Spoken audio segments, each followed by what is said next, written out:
জানা গেছে নিখোঁজ যুবকের নাম শরীফ শেখ, বয়স 30 বছর, বাড়ি পুরাতন মালদা ব্লকের মহিষবাথানি গ্রাম পঞ্চায়েতের কদমতলী এলাকায়। বাড়িতে রয়েছে স্ত্রী, 2 নাবালক সন্তান, বৃদ্ধ বাবা মা সহ এক ভাই। পরিবার সূত্রে খবর, শরীফ জীবিকার তাগিদে প্রায় মাসখানেক আগে মহারাষ্ট্রের শ্রমিকের কাজ করতে যান। এরপর সেখানে কাজ করে দিন কয়েক আগে তিনি ট্রেনে চেপে মালদার উদ্দেশ্যে রওনা দেন। তবে মহারাষ্ট্র থেকে রওনা দিলেও তিনি এখনো পর্যন্ত বাড়ি ফেরেননি।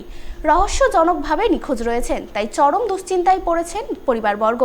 তারা গোটা ঘটনা জানিয়ে পুলিশে মিসিং ডায়েরি করেছেন, কিন্তু পুলিশ এখনো পর্যন্ত নিখোঁজ যুবকের কোনো হদিশ পায়নি। কোথায় গেছিল কাজে? মহারাষ্ট্র গেছিল। কবে গেছিল? 15 তারিখ। তারপরে কি হয়েছে আপনার ছেলের? ছেলে আমার বাড়ি আসছিল, হ্যাঁ। বাড়ি আসতে আসতে এখন বাড়ি এসব পৌঁছেনি। আচ্ছা। ওখানে মঙ্গলবারে বাহাল ছিল, আচ্ছা, যে বাড়ি এখনো আসেনি, ঠিক আছে। নিখোঁজ হয়ে গেছে।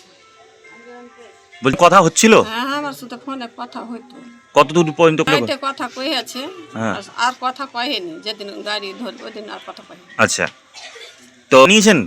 হ্যাঁ, কাল জানিয়ে এসছি। আচ্ছা, কি চাইছেন? আমার ছেলেটাকে যেন আমি খুঁজে পাই, আচ্ছা, আমার ছেলেটার দরকার।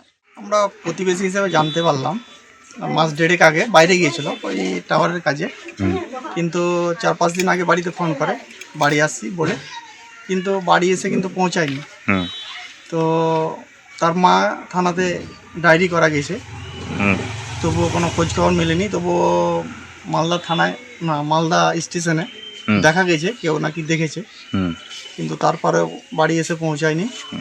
তো গ্রামবাসী হিসেবে আমাদের আবেদন যে বাড়ির ছেলে যেন বাড়িতে ফিরে আসে, এটাই আমাদের আবেদন। প্রশাসনের কাছে আবেদন।